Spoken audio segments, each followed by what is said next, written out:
So I'd like to start. So I want to welcome to the Golden Rain Foundation of Laguna Woods Meet the Candidates, Friday, October 9th, 2020, 4 p.m. virtual meeting. So, Grant, has the media been turned on? The meeting is commencing. It's missing. Shall we wait? We are on air. Pardon? President Carpenter, we are on air. We are online. Okay, thank you very much. All right. I just want to welcome to acknowledge the press, Village TV, board members, and honored guests. So I will now introduce you to Judith Troutman, and she will introduce the candidates and also moderate the meeting going forward. So Judith, I turn it over to you. Okay, thank you, Madam President. I have just a brief introduction to some of the ground rules. This is a Meet the Candidates to fill 4 seats on the GRF Board of Directors that holds a 3-year term. And before I introduce the candidates, I want to set some ground rules. First, I just want to note that I am using my own list in my own order and with the questions that have been reworded for grammar and clarity. It's important that we respect the candidates by not interrupting the process while they are speaking. So please refrain from outbursts or interruptions from the audience. And if you have a question, please use the chat box and staff will respond to you at the appropriate times. We do thank you in advance for this respect, and both from the candidates and myself. And also, we will open up for questions from the directors in the audience, only if there is time. So staff, can you please explain how a director will send you a question for you to read at the end of the prepared question? To clarify, if you wish to send a question for a candidate, please send it to meeting@vmsinc.org.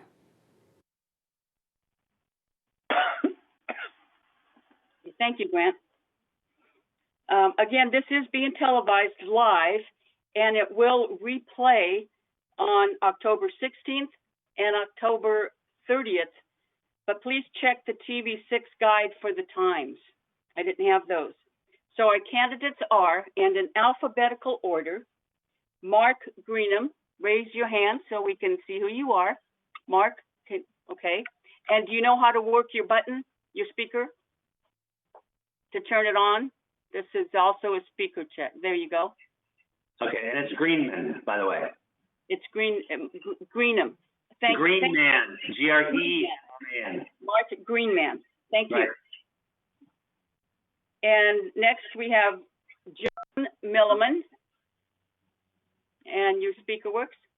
Speaker works. Thank you. Thank you. Third is Bert Moldow.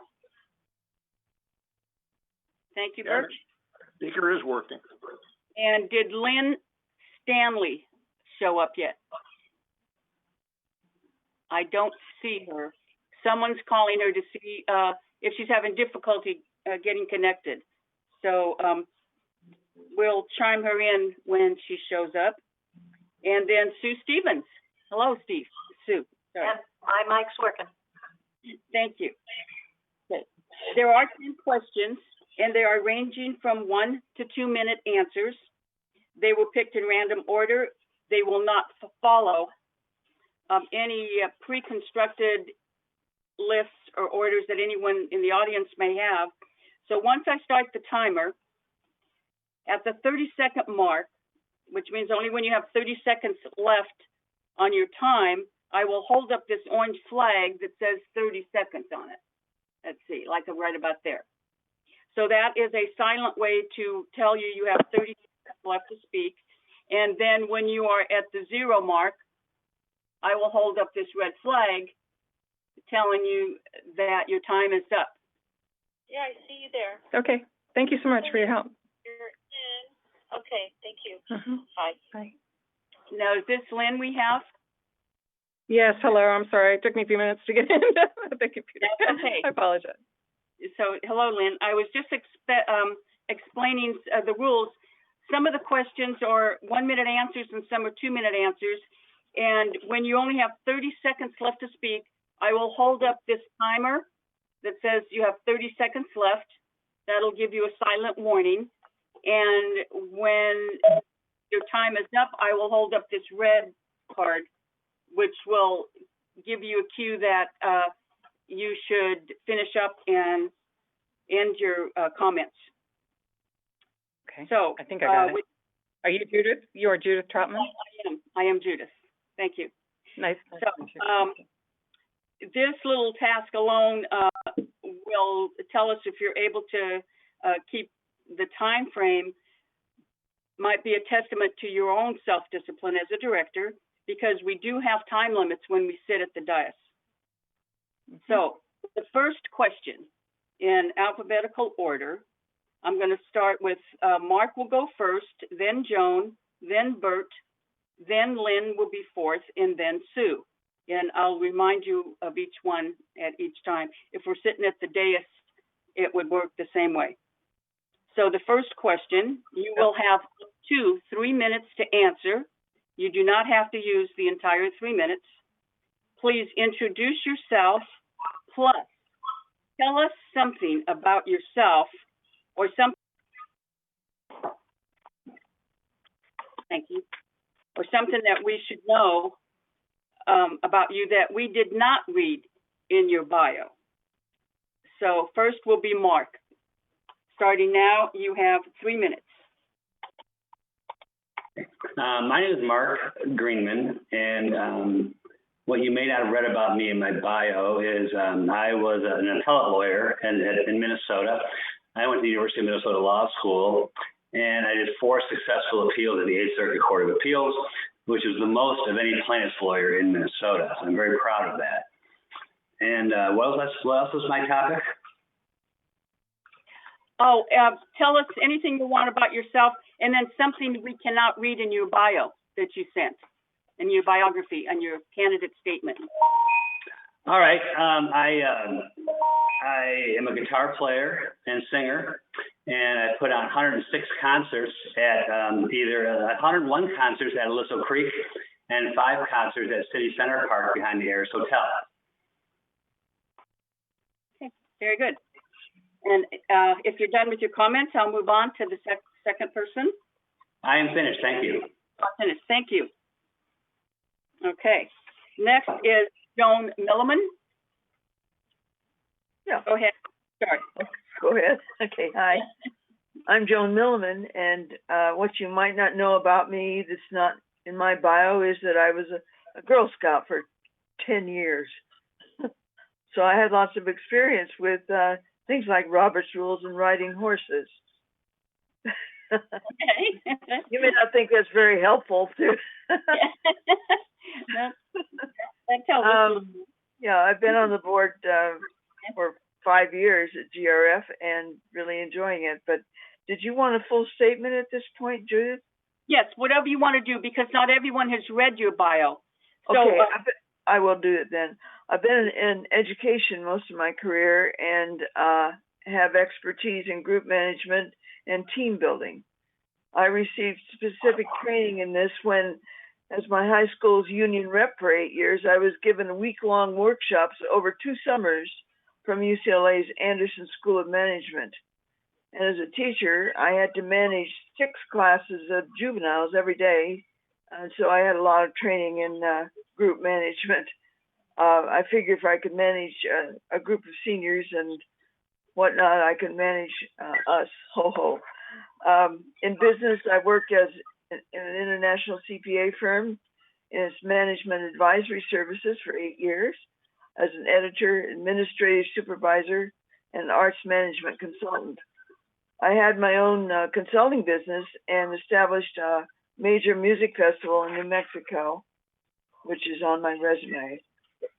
Well, as an English teacher, I'm really concerned with communications, and in the best sense, and I see that we've been improving our communications for quite some time. I've been in charge of the Media and Communications Committee for GRF for 3 or 4 years, and I would like to see communications expanded in the future to include more resident surveys of satisfaction, in addition to having satisfaction surveys from the board and maybe satisfaction surveys from the staff.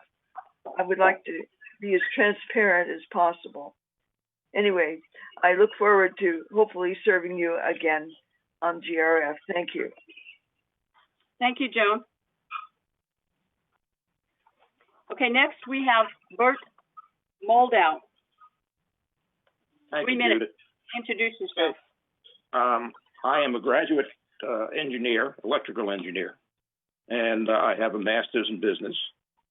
And I have also attended a 3-month program at IBM in their Systems Research Institute, and later actually became an instructor in computer networking at the IBM Systems Research Institute. So much for education. I've also attended graduate courses at Columbia University, primarily in education, trying to teach engineering subjects. I have been a director of Third Mutual for almost 5 and a quarter years. When I went over to GRF, and I spent the last almost 3 years as a director of GRF. My forte basically is energy. You find that there are very few opportunities within this community where we can actually save money, and certainly energy is one of them.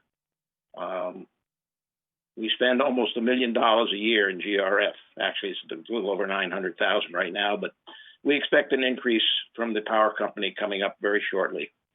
They've applied for an increase of 14% to the Public Utility Commission. So I've tracked energy for a long time. The results of my effort over these past years has been, if you want to look at it, all of the LED lighting that went into the garden villa buildings, the garages, the rec room, the lighting, the exterior lighting, the laundry rooms, the LH21 rooms, the walkways on the LH21s, the carports.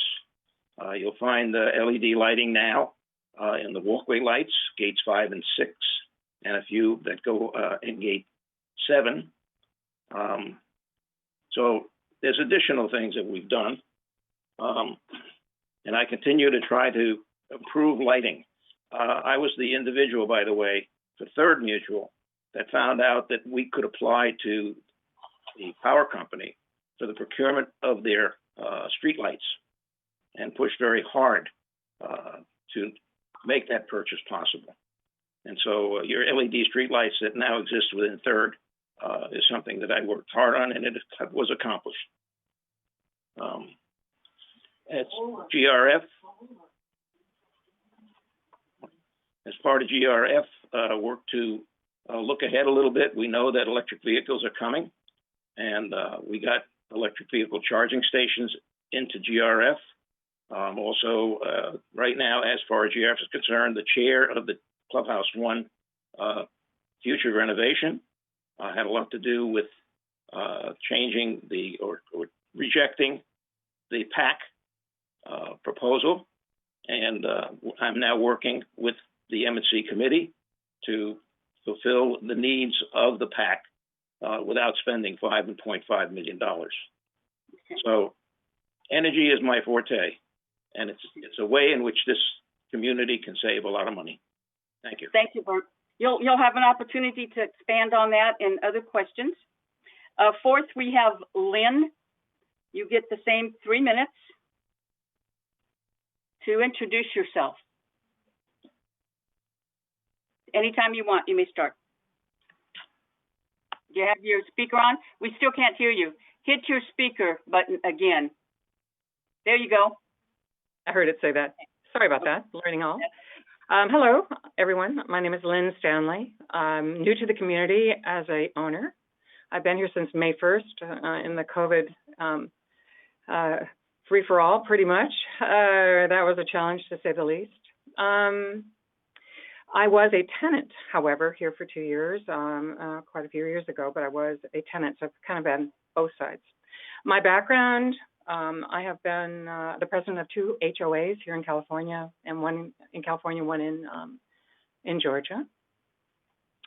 They both were big, and they both were in transition from the developer into the hands of the homeowners. I currently run a very big company. I am an international reporting artist.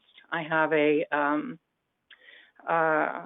international audience, and I perform around the world, but we're kind of off at the moment, and we're not doing as much as we used to. But my business is still active. I have a lot of skills on management and a lot of skills on communications. All of my graduate work and my undergraduate work was done in communications, arts, and sciences. I went through a doctoral program at Michigan State University. I have a master's degree from Cal State Fullerton, and my undergraduate was done at the University of Central Florida. All that said, the thing I think I can bring to the table is communication skills. I used to run for Fortune 500 strategic planning, mostly on the customer strategy side of things, so customer retentions and things like that. For major boards, I had to report myself and my activities.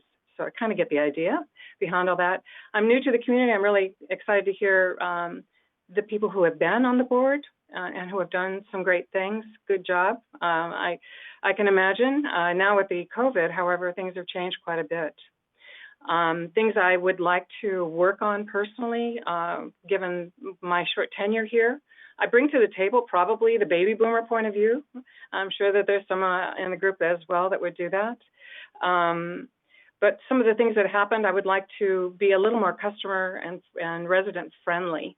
For instance, in my case, so as I came into purchasing on May the 1st, to this day, I still don't have a ID.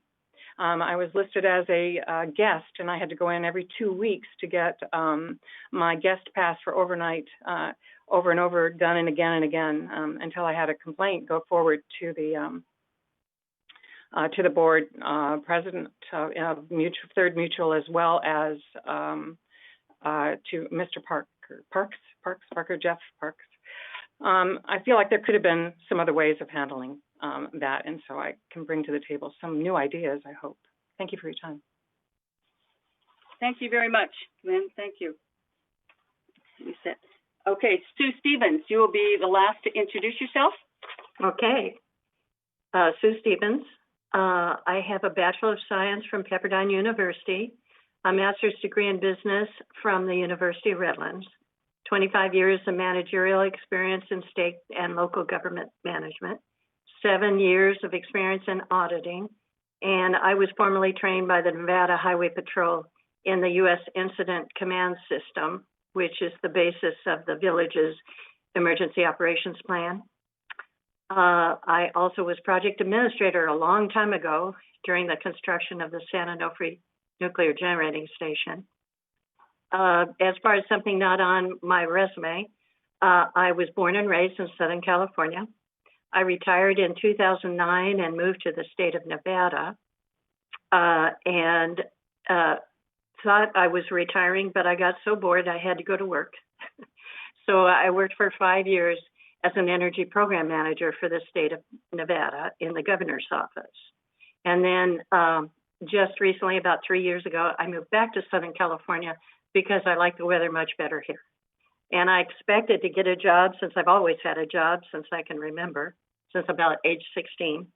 But I got used to the village and all the activities, and I decided, well, no, I love it here, so I'm just going to go ahead and retire finally. But I was still a little bit bored, and so I found a lot of satisfaction out of being on the board for the last few months. I hope I can continue. It's a wonderful opportunity to make a contribution and to make a difference in people's lives, and I appreciate that opportunity. And that's it. Thank you, Sue. Wonderful job. Okay. Question number 2 only requires a 1 minute or less answer. This is a 3-year term that you are applying for. And some of you have already touched on this in your introductory statement. What impact or difference do you expect to make on this board in just the first year alone? The first one to go now is Joan Millerman. When you're ready. Well, basically, since communications is my bag at this point, I'd like very much to start a resident satisfaction survey on a yearly basis. That's one thing that I think we could all benefit from. Okay, thank you. Short and sweet. Okay, second will be Bert Moldau. Same question. Okay. Right now, we are in the throes of an energy revolution. What's happening in the utility industry, what's happening outside the utility industry, allowing for distributed energy resources is just an amazing change. As a matter of fact, the state of California is really leading the way in this impetus. Just recently, the Public Utility Commission has allocated over $800,000 for distributed energy resources, and it's something that I have begun to follow. I would like to see us tap into a chunk of that change, and I'm working already. I've been in touch with some vendors who are well known in this area. One in particular has 82% of the current market, the type of distributed energy resources that we need. Thank you. Thank you, Bert. Next, the same question, Lynn. When you're ready. Okay, just again, I'm a new person to the community after being away for a while. So for the first year, I agree with Joan. The communication skills inside the resident community needs to be helped. People who are applying for alterations, people who are applying for basic fundamental needs that they have in the community need more information and more effective information. I might take a strategy, I don't know if it would work, but might take a strategy of a laissez-faire with more communities within communities bringing forward ideas. And that might be an ombudsman strategy. I really don't know yet how that might work. I'd have to ask Joan what she thinks since she's been on the board for a while and has gone through that. That's an idea I have. Again, I'm a neophyte, so I can't tell you it's right or wrong. Thank you. And there are no right or wrong answers in any of these questions, just so you know. Okay. Next, we have Sue Stevens. Same question. What do you expect to accomplish in the first year? I agree with Joan. I think we need a lot more feedback from the residents. We need to reach out more. That was actually what I had in mind. Joan stole my thunder. No, I'm just kidding. Yeah, it seems like the decisions we're making are really mapping out our future. They're big decisions. And I'd like to get more input through perhaps focus groups. I know Bert is using a focus group to figure out the programmatic goals they want to achieve with Clubhouse 1 renovation. I think that's a great idea. I think we could even use a professional facilitator to brainstorm with the residents and also some surveys. I think we have a massive amount of knowledge and creativity in the community that we need to tap. Thank you. Thank you, Sue. Last, we have Mark. Same question. Green light. Yeah, I'll stop you, Tom. I've lived here for a little over 11 months now, and the complaints that I hear from the residents is lack of communication, how things are just done by Laguna Woods without really telling everybody what's going on and things just happening. And what I would like to do in my first year is spearhead a monthly newsletter to all residents explaining not just what's been done, but what's being contemplated, and ask for input and feedback. I would like this feeling to be more of a partnership between the boards and the residents, and not the boards running everything and the residents just going along with it. I think that would create goodwill in everyone's behalf, And that's what I would add on that. And it would be a well-written newsletter that I would spearhead, and I've become an excellent writer, writing probably over 300 briefs in my career. Thank you, Mark. Okay, we still have that wisdom from somewhere. Someone's got their background. Okay, question number 3. It can be an answer up to 2 minutes. Do you agree with the direction the GRF board is going now? Why or why not? The first one to answer this time will be Bert Moldow, then Lynn, Sue, Mark, and Joan. So Bert, you're up first. Well, having been a member of the board, it's hard to say that I do not agree with the direction that the board is going in. I think that we have made a move that I think is very critical, and that is putting in place a strategy committee to look at future strategies for the next 5 years. I think this is something that has been missing and is very sorely needed by this community. For instance, I'll give you an example. I am doing an effort in Clubhouse 1 to try to find out what the future needs for that clubhouse will be, because it's going to need renovation, very serious renovation. But really, just looking at Clubhouse 1 is a myopic thing to look at. I've recommended that we really have the strategy committee taking a look not only at Clubhouse 1, but at the PAC as well. For instance, there are plans in the future for the PAC, which could be affected by what we do in Clubhouse 1. There are also plans over at the community center. There are plans with regard to the relocation of the security staff. And I think you got to look at the total before you're really going to take a look at just Clubhouse 1. So I think this is something that we have to do, and I think the board is really worthwhile. They deserve to be lauded for the direction that they are setting for this community.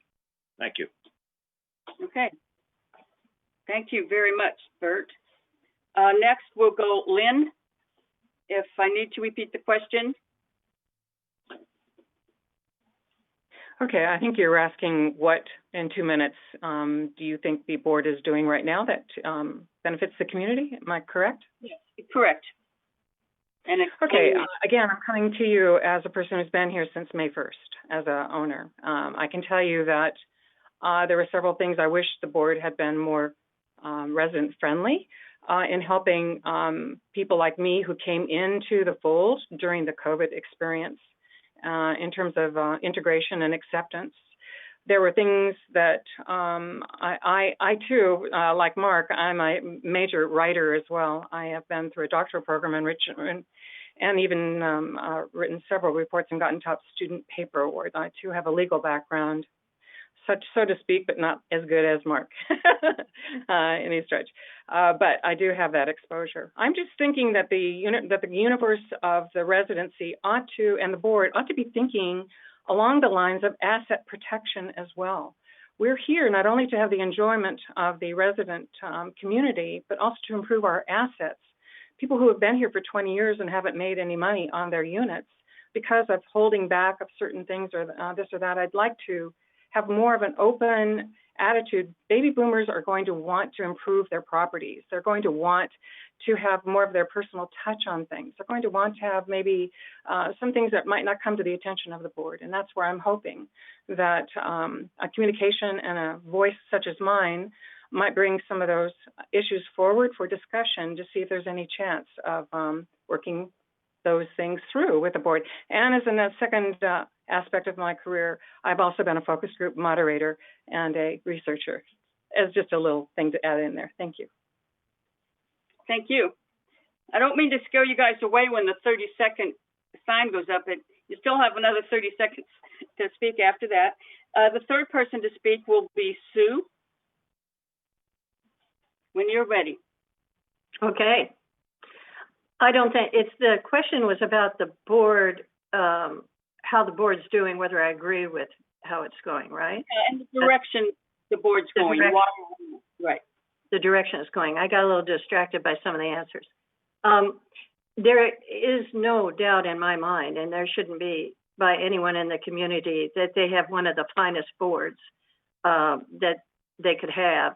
I've worked on a lot of committees, a lot of boards, a lot of just organizations, and it always boils down to the teamwork and the quality of the participants.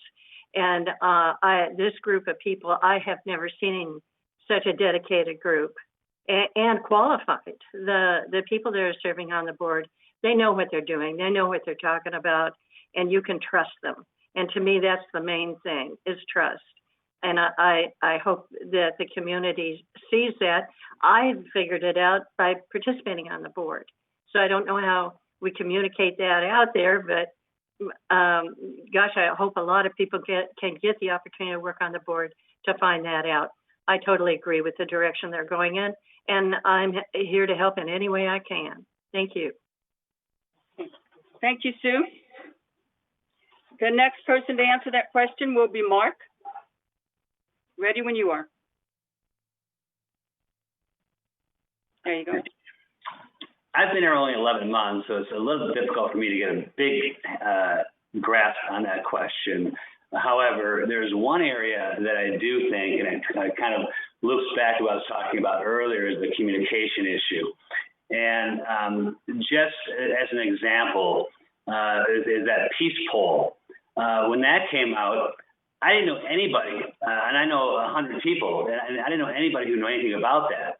And what I think should have been done when this was contemplated is tell the residents, all of them, this is being contemplated, this is what it is, this is why it's a good thing, this is where we think it should go, what do you think? And then there'd be all kinds of input. We've seen a lot of letters in the Globe about this, but those should have been done beforehand, not afterwards. So that's another thing that we should be looking at to make the residents cooperative partners with the board and not viewed as adversaries of the board, is doing what they want to do and the residents having to go along with it. Okay, thank you. Okay, the last person to speak is Joan Millerman. When you're ready. I'm ready. I think, well, being a member of the board, I think we're taking the best direction we can at this time. The COVID pandemic has throttled everybody in many ways and slowed things down. We've had to learn new technology in order to keep going. But basically, I think this board is careful with how it's spending our money, and there's so much to look at as the GRF board. I mean, all the clubhouses and the pools and transportation and security, et cetera, all the things that we take for granted in a way. Our responsibility is vast, and I think that the board should continue to be as careful as it can and research as it's doing, just staying open. I appreciate this board, everyone here, and I'm really happy to work with you. So I think I approve of the direction we're going. Thank you. Thank you, Joan. Okay, the next question only requires a 1 minute or less answer. They will go in this order: Lynn first, then Sue, Mark, Joan, and Bert. In 1 minute, if you are elected, are you amiable to listening to and or taking advice from veteran directors, even if they don't have the same background or expertise as you? Starting with Lynn, 1 minute. Absolutely. You have to take into the veterans' point of view. How can you get anything done if the people who've already been through the ropes and know how to get things done? That's the only way I would personally go. It's just like they're the go-to people for experience. In the hopes that they still will be open to listening. I think everybody wants that part, but I think the veterans would be the best ones to go for. And if that means that the current veterans on the board right now are re-elected, all the better. Great candidates. That's all I have to say. Sure, absolutely. Great, thank you very much for your answer. Okay, second is Sue. Stevens. You could probably tell from my last answer that I have a great deal of respect for all the board members, and also I can appreciate how open they are to new ideas and to hearing different sides of issues. And so I have no doubt that I could continue working with all of them very amicably as I am now. They're a wonderful group. Thank you, Sue. Okay, third is Mark. We can't hear you, Mark. Yeah. Sorry about that. Okay. Willing to take advice and listen to veteran directors, of course. Experience does matter, and it's a very important factor. Would it be a rubber stamp? Absolutely not. I think everything needs to be critically analyzed, no matter who brings it to the table. Interesting. That completes your answer? Yes. Okay, thank you. Okay, Joan, you're fourth. Okay, well, I'm a lifelong learner, and I'm always willing and curious to hear what's going on, and I have great respect for those who have much more experience than I, especially when it comes to governance of a complicated village like this. So yes, I'm very willing to take advice from other veteran directors. Thank you. Thank you. Okay, Bert, you're the last one to answer that question. Personally, I would want to hear from all directors, not just veteran directors. Okay. You need to really get the perspective of every member on the board, not just your veterans. Sometimes out of the mouth of babes comes some very good ideas. Thank you. Thank you. Okay, question number 5. It requires an up to 2-minute answer. The GRF just finished its budget process. What are your thoughts going forward to keep assessments down while maintaining a superior level of service at the same time?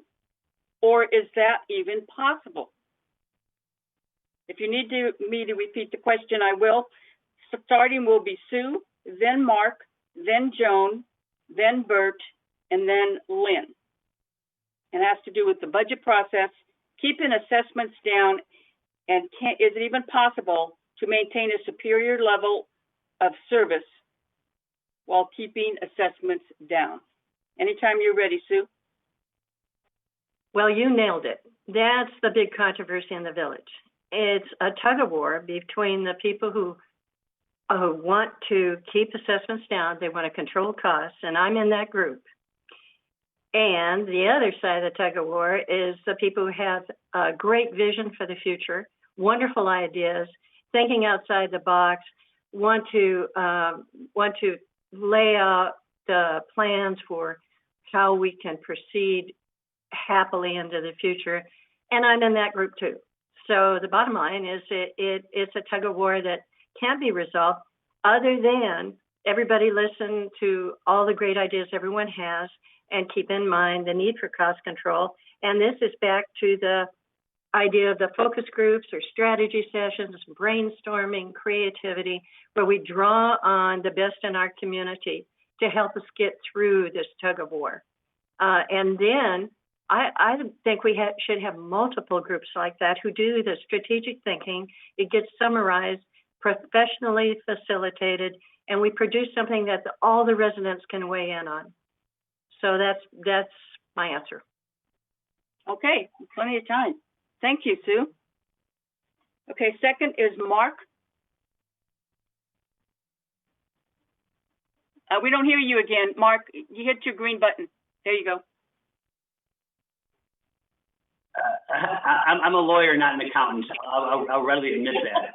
But I do think that when it comes to budget and money, that what you can do is look for a way to save money. And things I've heard from residents in my 11 months here is how the bus system seems to be a huge waster of money. And what seems to me would be a better thing to do is have like a team of Uber drivers or Uber-like things to go out and on demand pick people up at their residences, take them wherever they want to go, wait for them, drive them back, unload the stuff for them, and you can pay them $15 an hour plus tips. Things like that would be a good way to keep our assessments down.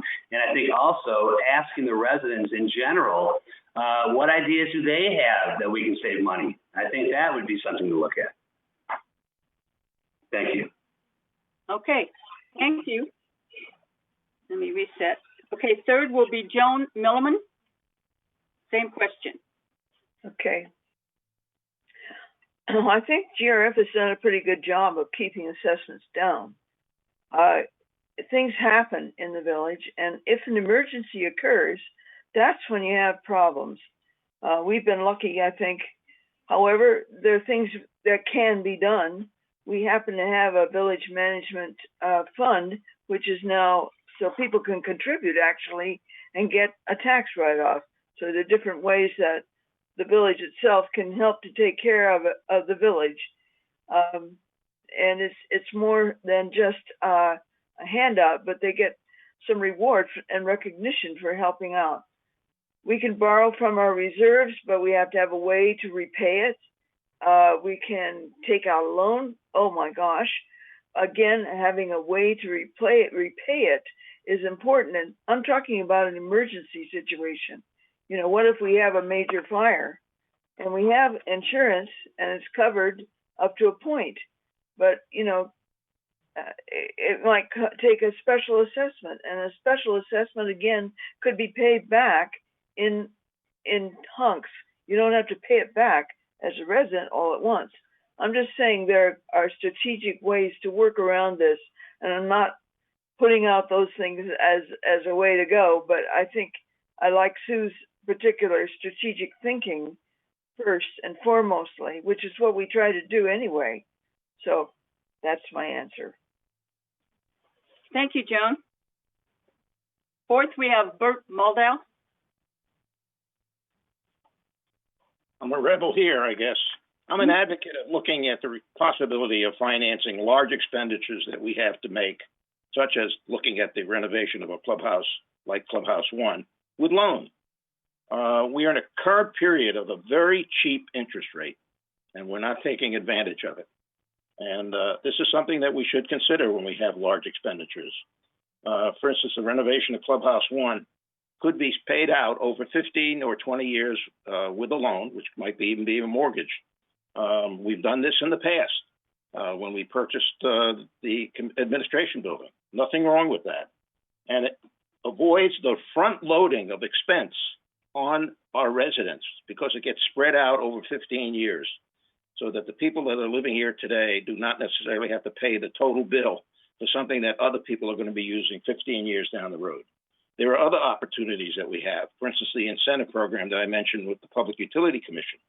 And there are also ways in which you could finance things and get them actually with no upfront loading.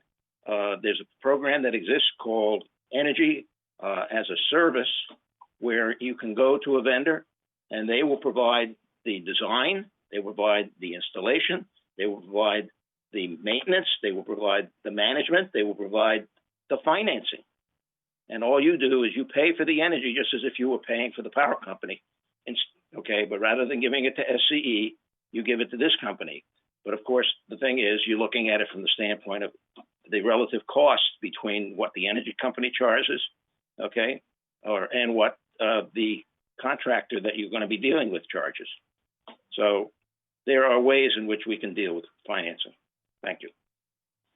Thank you, Bert.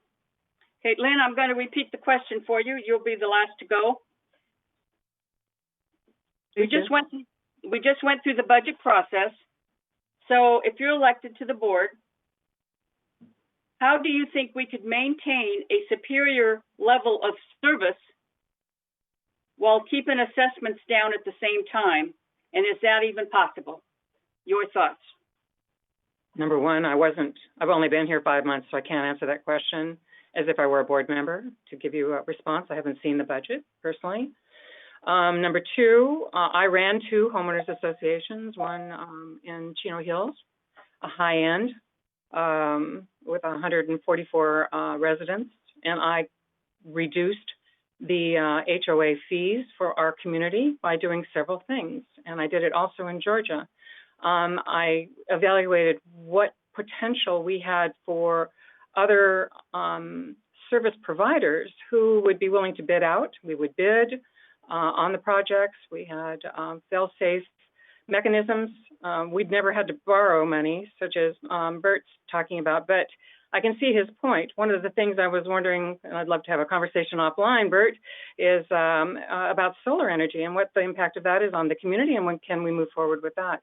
Another thing that you might not know about is that the Costa de Casa community, not too far from here, has about a little bit less than the same number of community members. Their COVID cases for this year were only at 49 as well. They have a $235 a month HOA fee, but they charge their residents who play golf a higher fee, and other ones who do other sports that the other residents don't do. And there's ways, perhaps, I don't know, to maybe look into that. Maybe it's been looked at before, is to have special interest groups have another assessment on them. Who knows? I'm not willing to go there because I don't know enough. So there's my comment back in 1 minute and 40 seconds. Thank you. Exactly. Thank you. Okay.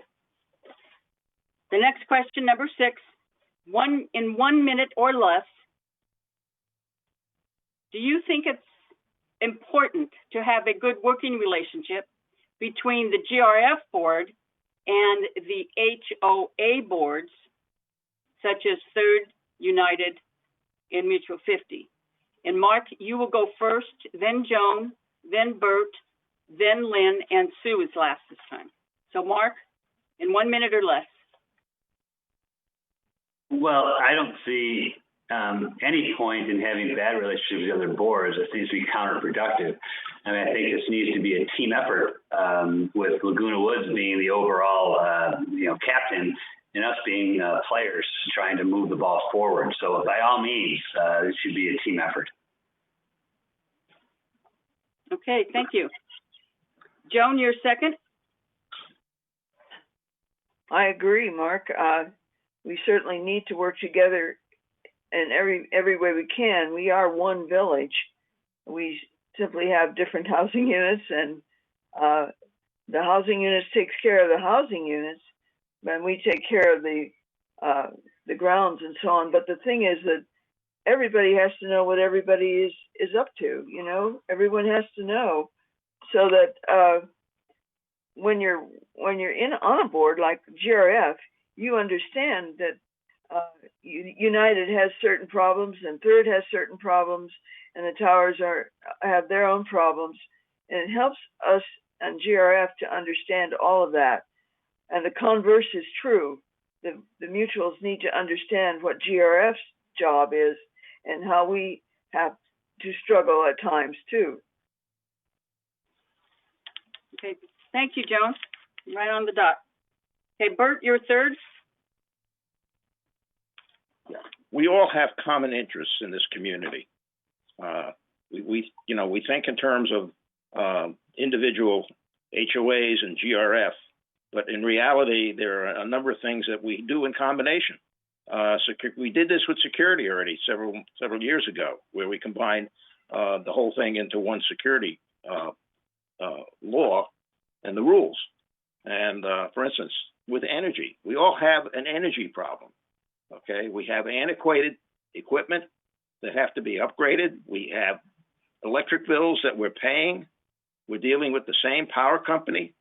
We all have that same opportunity, and it's the problem then. For instance, electric vehicles. We all are going to have the problem down the road because there are going to be more and more electric vehicles showing up in the community. We have to solve the problem of how are they going to charge their vehicles. And yes, I think we have to cooperate. We have to work jointly. We may have solutions that they haven't thought about. They have solutions that we haven't thought about. So the answer to that question is absolutely yes. There must be cooperation. Thank you, Bert. Next is Lynn. I know a couple of you I knew, so I didn't ask intentionally this time the difference between a GRF and an HOA director. Because everyone got it wrong last time. So my question today is, instead, do you think it's important that GRF have a good working relationship with the HOA boards, since we're so different? Personally, I think that's paramount. You cannot operate the community buildings and not know what the others in the community want to know and have their community be supported by them. So they're the supporting mechanism, offering the different recreation activities, et cetera. So my point of view on it is, I'm like, again, back with Bert, Sue, and Joan. I believe that it's totally imperative. We have to know what the others are, also what their three key items that they're trying to address in 1 year, and see whether or not those are communicated to each one of us. That so we have a game plan as to what the needs are by the virtue of the HOAs. That's how I would address it. I would really want to have it strategically mapped out, so I know what everybody needs on my end. Thank you. Thank you, Lynn. Sue, you're last. The simple answer is yes, of course, but the challenge is how we can improve the communications, and the one piece that's missing is village management services. And I think VMS could do a better job of helping us communicate. The challenge is that serving on a board is a lot more time consuming than I thought it would be. And so we're dealing with so many pieces. It's like dealing with that last communication piece sort of drops by the wayside. I'd like to see VMS step in and give us some ideas out of how they could help us communicate. Okay, straight and to the point. Thank you very much. Okay, number 7. In 1 minute or less, describe your leadership style. In other words, is it militant like myself, not very popular, or military bearing, versus lackadaisical, or very friendly and informal, like anything goes, or anything in between? In 1 minute or less, describe your leadership style. Joan, you'll go first, then Bert, Lynn, Sue, and Mark. When you're ready, Joan. Okay. I guess my leadership style mainly comes from having been a teacher for so many years. It's my way or the highway, you know. Not really. But if you have something to say, I want to hear it, and I want everybody to be heard. But I don't want it to be drift down into chaos. So stick to the point, and let's get through this, and as one body. That's my style as a leader. I want people to be heard, but I want it all to be fair, and I don't want anyone to be a bully. On the other hand, I want everybody to speak. So I guess you'd say it's fair and friendly. Okay, bye. Okay, thank you. Okay, second, we have Bert.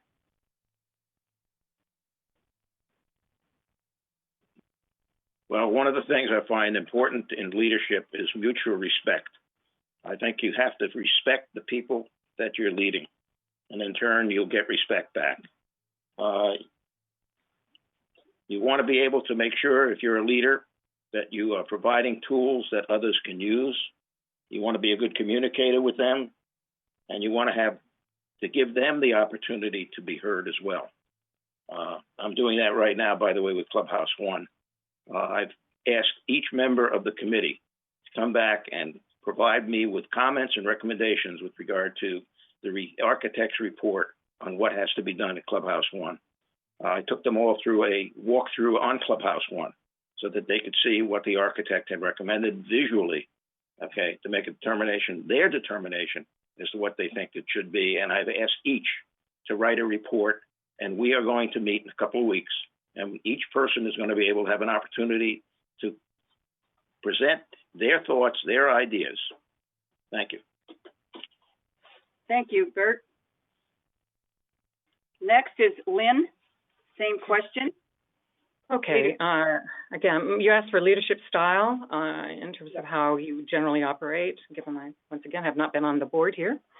I just finished recording an album. I had 30 people sitting in a building up in Hollywood. I had Frank Sinatra's drummer, a bass player, and some major performers working for me. What I do is we ran into some problems. We pulled everybody together. We all said, here's the problem. How do we fix it? Everybody came up with ideas. I never have been a dictator, but I take in the information and I will turn it around and say, okay, does this plan sound good to you guys? And for the 9, usually everybody feels a part of that decision and therefore they agree to the strategy. This is particularly important during a COVID environment. So that's my style. I bring everybody in, but I make a decision at the end based on that input. Thank you very much. Okay, next we have Sue. Well, spending 25 years as a manager, I got to try out lots of different styles. When one doesn't work, you try another. I think I ended up with inclusive and adaptive, meaning you're a team, everybody's included. You make sure that the whole team feels a part. Nobody's treated differently, but at the same time, adaptive. Some people, everyone responds differently to different stimulus, to different situations. And so you have to understand that you treat people differently at the same time. I guess that's how I would describe myself now. Okay, thank you, Sue. Okay, Mark, your last leadership style. I think wherever possible, you lead by example, and that you can't expect, you can't tell anybody to do anything you're not willing to do yourself. And you also, it's best to lead with encouragement, with the positive and constructive criticism where it's needed. And if you're on a team, what your goal is, you want your team to do well for the sake of doing well. That's what you're looking for. And if you can get all your team on the same page and want to do well, that's the goal. And along with that, as leaders, you always be willing to lend a hand. Don't just shove it off on somebody and say, do it. Say, if you need help, come back and ask me, and I'll be more than willing to pitch in. Thank you. Thank you. Okay. The next question, you can have up to a 2-minute answer. And I understand that a couple of you are not board members, but this answer, it shouldn't make any difference. You still should have a thought. The cost share process is extremely important to GRF, and we do review it frequently. Please explain the importance of this cost share program that GRF board uses. Bert, you're first, then Lynn, Sue, Mark, and then Joan. So Bert Maldell, 2 minutes or less. Well, this community was founded on the cost sharing principle. And I find, by the way, that there are certain instances where it probably has been and continues to be inequitable. But it's a very difficult thing to say to some people, you got to pay for the full cost of certain things, and other people who are using other facilities don't have to. So it's something I think that we have to evaluate each and every time. It's not something that we can just arbitrarily say, you got to pay your share even though you don't use this. Everybody in this community is benefiting to some degree from the facilities that GRF provides, even if it's just the fact that the value of their property, goes up because it is reflected in the fact that we have golf courses, we have tennis courts, we have all of these facilities and all of these opportunities for them to take advantage of. I'm getting older. I don't play golf anymore. That doesn't mean anything. I enjoy the fact that there is a golf course out there because I know that it is reflecting in the value of my property. So cost sharing does make some sense to a degree, and it's been historic in this community and will continue to be historic in this community. Thank you. Thank you, Bert. Okay, second, we have Lynn. Cost share. Well, if I understand what you're saying, it's just the big pie and being divvied up by every person. Is that what your idea of cost sharing is? Because I know a friend of mine plays golf, but still has to pay a fee every time they play. They pay $9 or some number. It's not totally free to them. So am I on the right page on this idea? You didn't really give us a definition of what you mean by cost sharing, but I hope that I understand. That was supposed to be your home. Okay, well, the traditional way is the pie is divided by the entities within. Okay, so we'll leave it at that.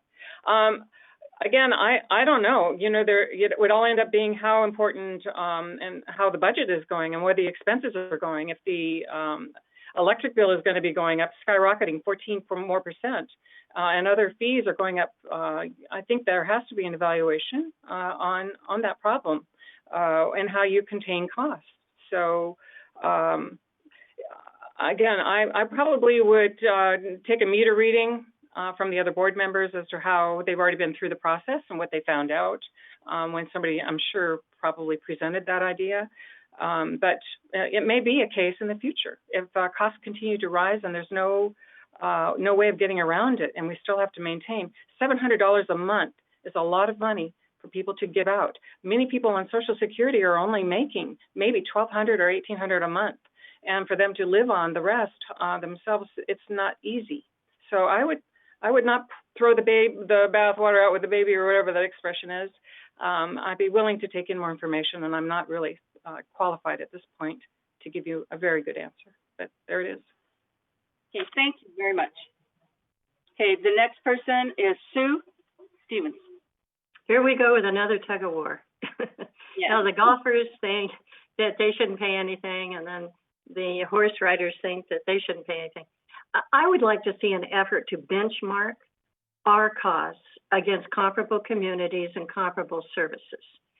And not because I'm after any particular one that I think that the people using it aren't paying enough, but let's just lay them all out, see who is being subsidized more than another.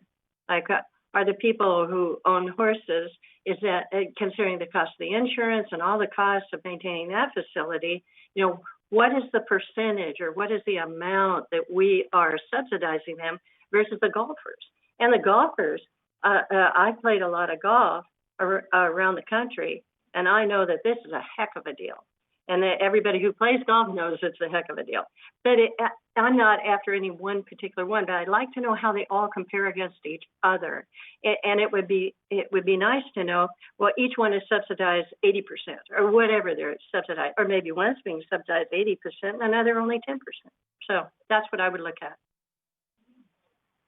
Thank you. Okay, the next one to speak is Mark. What do you know about cost share? I know nothing about cost sharing.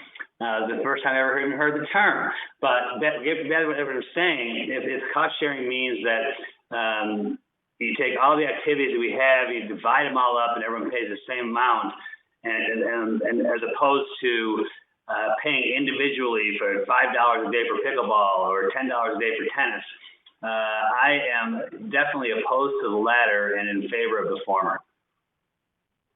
That's all I have on this one. Okay, thank you. Joan, you give it a shot, 2 minutes.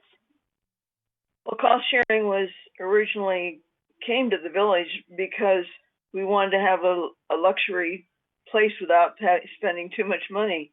And so with everybody putting the money in, we got, free transport, well, almost free transportation at that time. It was $1 a ride. We got security, we got swimming pools. We now have what we found over the years is that we have to balance those costs. The cost of the amenities and so on had to be balanced with fees from the users. And every year there's a huge discussion about how much to do this for this, according to how many people are using it and how it's used in service to the community and so on. So we have gone through cost sharing. Well, I was on the board before. We went through it for 2 years and came up with some reasonable fees. And this happens almost every year. So I'm just saying that, the golfers take the brunt of it quite often, but it's the most expensive amenity we have. And so every year, GRF has to consider what our fees are. Are they going to be fair? Are they going to be something that anybody can afford? And yes, we compare with the outside quite frequently. We don't go into these studies without looking to the outside, other facilities that have, say, horseback riding or golf courses or whatever, and what it costs them. And we've been very fortunate with research on that. So I would say that our approach to it is good. It's just frustrating. Thank you, Joan. Okay, our last question is in the form of a closing statement. You have 2 minutes to tell us why should we elect you? And you can include in this statement anything that you forgot to say on one of the other questions or wanted to add to one of the other answers.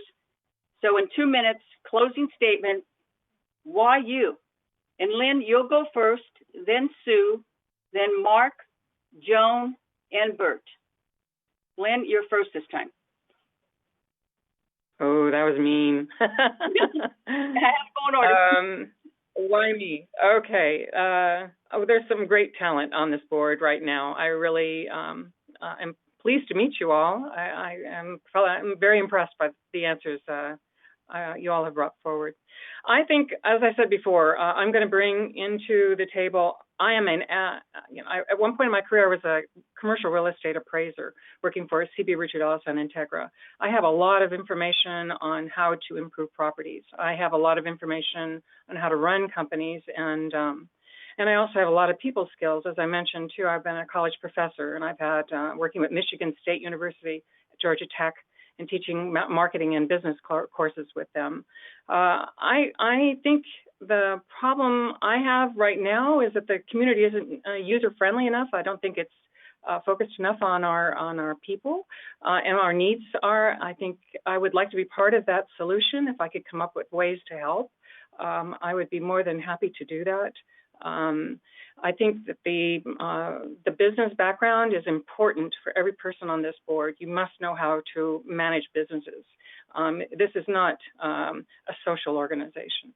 So from my point of view, I hope that my plebeian plea for being integrated into the group would be recognized as a positive. Again, I'm bringing a baby boomer point of view, more or less, with the group. And also, there are things that this group needs that we need to accommodate, including more communication, and also they want to have more fun. And the way to have more fun is obviously have a little more communication, I think, for them. So thank you for your time. It was a pleasure meeting you all. Thank you. Thank you. Okay, second, we have Sue. Of course, I know the important people have to copy my resume, so I'm not going to dig through that. But I do have a combination of experience and education that I think contribute to me being able to make a contribution to the board. But I think much more importantly, I even though it's been a short time, about 4 months I've been on the board, I think I can stand on the results and the contributions that I've made in the last few months. Thank you. Okay. Thank you. Second is Mark. Third. Why me? Well, first of all, I went to University of Minnesota Law School. I graduated in 1992, and at that time, University of Minnesota Law School was ranked 19th in the country, public and private. To get into that school, I needed to get A's in college, which I did, and score in the 96th percentile of everyone who's going to law school that year. So I'm very intelligent, and that's going to be a very, very good asset to this board. I also, as a background in law, I can recognize potential problems or potential liabilities that Laguna Woods might face. And just one example comes to mind is that those two big trees in Aliso Park, they have these pods in them that are about the size of footballs, and they weigh about 8 or 9 pounds. And those fall to the ground, and if those were to hit somebody, it would kill them. They could sue Laguna Woods for wrongful death, and it may exceed our insurance limits. Who knows? But I recognize that, and I can recognize things like that, which I think would be valuable to the board. I'm also very accessible. I'm very, very active in 8 or 9 different clubs. I play pickleball every day, and there's 400 members. And so as a board member, I think people can be comfortable speaking to me about issues or problems they may have that I can then bring to the board for resolution if possible. Finally, I really love Laguna Woods, and I moved here the day I turned, the first day I could when I turned 55, and I plan on staying here for the next 35 years, God willing. And so I really care about this place, and I care about the people who live here, and I think I showed that by putting on these concerts during this coronavirus lockdown, which a lot of people said saved their lives. They said they had nothing to do for months, and then you go to my show. So I think all those things in total would make me a good board member. Thank you very much. Thank you. Okay, fourth, we have Joan Millerman. Okay, well, I believe my strong work ethic and experience in leadership, especially here on the GRF board, and my ability in counseling and my problem-solving ability, critical thinking, and people skills can be used to establish strong collaboration and collegiality within the board and within our community as we work to find solutions that will continue to keep us at a cost-effective spending and yet can move the village forward in the next 100 years. During this time of pandemic, I would hope to be able to help and support and keep the village safe through this time. I think that's very important. So I would like to continue to serve on the GRF for the next 3 years to keep us fiscally sound, safe, and beautiful, both physically and spiritually. Okay, thank you. Okay, Bert, you'd be last. Okay, in almost 8 years in this community, I have really spent my time identifying opportunities to where we can reduce costs, which of course then would help to reduce our assessments. And I think we've been pretty well successful with regard to energy conservation with the influx of the LED lighting throughout the community, and also energy generation with the installation of 850 kilowatts of solar power in Third Mutual. And of course, there's an almost equivalent energy solar installations for energy generation in United. So it's really significant.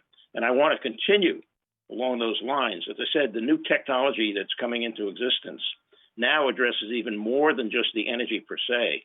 We are in a situation where our power company can no longer guarantee the reliability of the delivery of energy. And I think there are new things out there within the marketplace that can deal with these problems and allow us to overcome the shortcomings of connecting to the power company grid. I also think that with my engineering background, I can continue to provide oversight to the M&C staff in VMS, which I think is sorely needed. We've seen where we wound up spending money on things that we probably could have gotten for a lot less. So that's about it. Thank you. Okay, thank you, Bert. That's the 10 prepared questions. Now I'm going to turn it over to Grant, and I think we might have some questions from the audience. And then the order, I'll keep the order. The next person that will speak will be Sue would be first, then Mark, Joan, Bert, and Lynn, so that we're keeping the same order. And the next person gets to go first each time. So Grant, do we have any questions from the audience? Director Troutman, we do not have any questions from the audience. However, I see that Director Hopkins has submitted a question. In the chat box, okay. His question is stated for Mark and Lynn. It says, VMS publishes a weekly newsletter online. How would you improve or add to that? Also, people tend to focus on what they don't like and what gets the most of the attention. Therefore, what is publicized. Dissatisfaction surveys that I have seen show residents largely pleased, but with issues. How would your communication strategy show balance? Okay, Mark would go first, and then Lynn. Mark, your phone's not on. Your mic is not on. What I've kind of seen in the newsletters is kind of what's already been done, and what's not being talked about is what's being contemplated in the future. And I think that the residents want input on what's happened in the future. And I think by putting all these things out there, look, it's, what happened, why was it good, what's happening now, and what's happening in the future. I think all three of those things should be addressed in the newsletter. And I think all should be open to comments. And the comments should be all taken into consideration. Okay, and that concludes your answer? It does. Okay, then Lynn, you're next. Okay, how I would address a newsletter. I've done many newsletters in my career. Again, I'm a marketing expert. One of the things I've always found very helpful in marketing on newsletters has been to be problem solving. What you want to know is what the things that are needed most for people to know for information reasons to exist and to function better than they had before.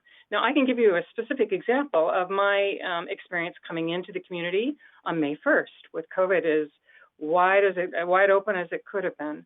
I was not given, I was immediately given my dues and notified of my dues, and which I paid 6 months in advance upon closing anyway. But I was never given instructions.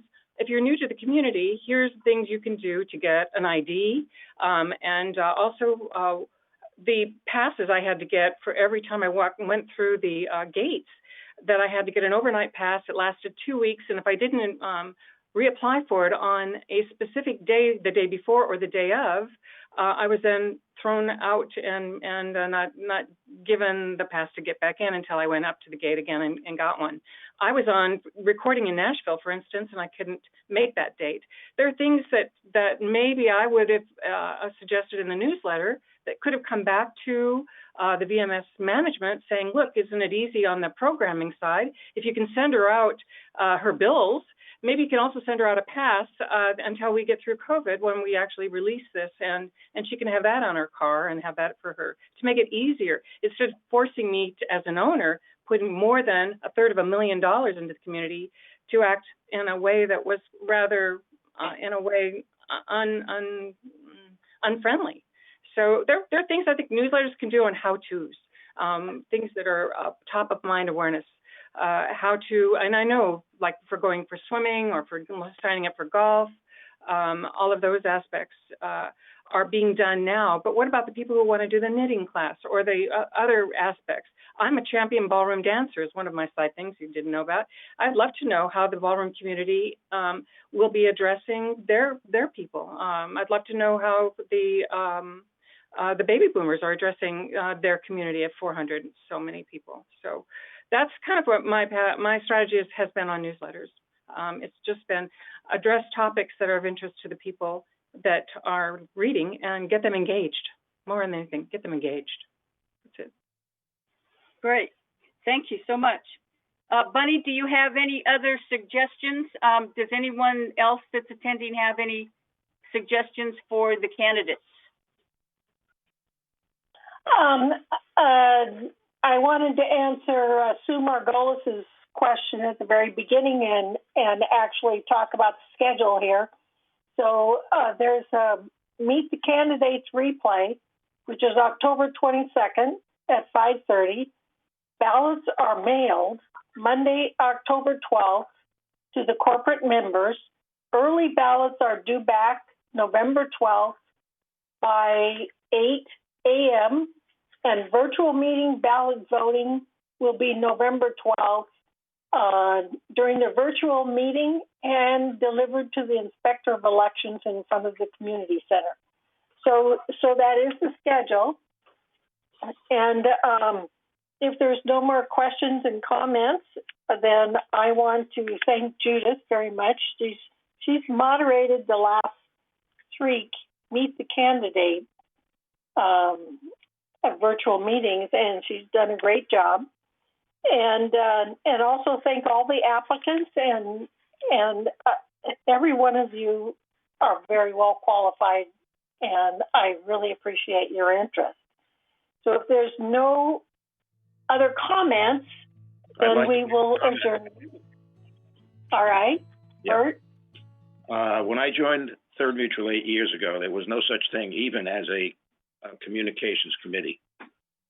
And actually, because of my wife's prompting, I proposed it to the board, and it was approved, and that was the beginning of communications committees. And it has grown. And I think they have done an outstanding job in creating the mechanisms to reach out to this community, which did not exist 8 years ago. I don't know how much more, how many more documents you could possibly provide or means of reaching out to the community that you can provide. The only thing that I see that is lacking, okay, is that we have a newspaper called The Globe, and every week they publish letters to the editor, and a lot of those letters provide false information. People, don't have the facts, and yet they state positions, and unfortunately, those statements leave false impressions to people that read those letters. And I think what we are lacking is a response to those letters. And perhaps what we need to do is go to the Globe and see if we can get them to add a column, okay, where we respond where there is false information so that the community can get the right information rather than the false information. Thank you. Okay, Joan, and then Sue. That's exactly one of the things that communications is working on, Bert. And we will have some kind of a responsive blog or something like that soon. And we're just deciding how to do it. But you will see it's going to be different, and people will get a chance to get the real stuff as quickly as it's rumored. Thank you. Okay, Sue? There's a very important word in Jim's question, and it's the word online. And I would like everyone who knows how many people in the village are online, actually have internet service at their homes, to raise their hand. Most people don't know. Oh, yeah, a couple do. Out of 12,000, at least these are the statistics I got. Out of 12,000 manners, only 10,000 have access to it, what's online. And those 2,000 probably have more than one person living there. So we're talking about a large portion of the community that can't go online and read this stuff. So to me, that's the challenge. I don't have the answer, but I love the idea that Joan brought up. Joan? One other thing thank you. One other thing that the board has to know is Robert's Rules of Order. And since I'm president now of the Robert's Rules Study Club, I want to invite all of you to come this month on the last Thursday of the month. I will be sending invitations. So in case we've forgotten how to do Robert's Rules, come on and find out. It's lots of fun, actually. Okay, Joan mentioned the book that you're going to need to join this for your committee. I know I have to buy it, and I'm planning on going. Isn't it the Robert's Rules for Idiots or something like that? It's Idiot's Guide to Parliamentary Procedure. Idiot's Guide to Parliamentary Procedure. And it's a good book. We're on chapter 10 coming up. Okay. Okay. All right. Are there any other comments before we adjourn? Does Lynn have a bee shine? I think I saw a bee shine. No, that is my Maltese. Maltese. Yeah, I got it. I got him Beautiful. in Connecticut. Thank you. He's filthy dirty, but he won't. He's so clingy to me. But thank you. I appreciate that. You're so sweet. And Lynn, I just have to make a comment, about your experience coming in. I think that the difficulty has been because of the pandemic and they weren't prepared. But working, I was on Third Mutual for 5 years, and we had welcome packages, just as soon as you come in, you're given a package as to, how to get broadband, how to get everything, the clubs, how to access. I mean, that was all available to you. And then they also had orientation meetings, which you could ask questions. And I think that I heard last that they were going to start these orientation meetings up again. Didn't you hear that, Joan? But they had to do them virtually. I'm sorry you had to go through that, because I know the boards have made every effort to make the new people come in and make them feel welcome. So anyway, I welcome you. All right, thank you all. Oh, well, thank you. I just one more little point to be made on that. I did write a letter to the board president for Third Mutual as well as to the VMS president. But I started getting tickets on my car when I was in Nashville recording because I couldn't get the renewal date. They only had the day before or the day after, and the computers would not accept me for renewing in advance when I was going to be gone. So I had said to people, couldn't the security people they're going around giving me tickets, but couldn't they have checked to see that I was already an owner coming in and not done that? There were 3 tickets while I was in Nashville. So, and then I had to go and rebuke them. And, they're just things that I think might suggest that there might have been another way to handle it. And having experience now, I could probably make a suggestion. That's all. Thank you for everyone. It's so kind of you. I really enjoyed meeting you all. Thank you. Thank you. Thank you, everybody. This is great. All right. See you soon. Bye-bye, everybody. Bye, Mark. Bye. Bye, Lynn. Bye, everybody else. I know the rest of you guys. Bye. Bye-bye. Thanks for coming.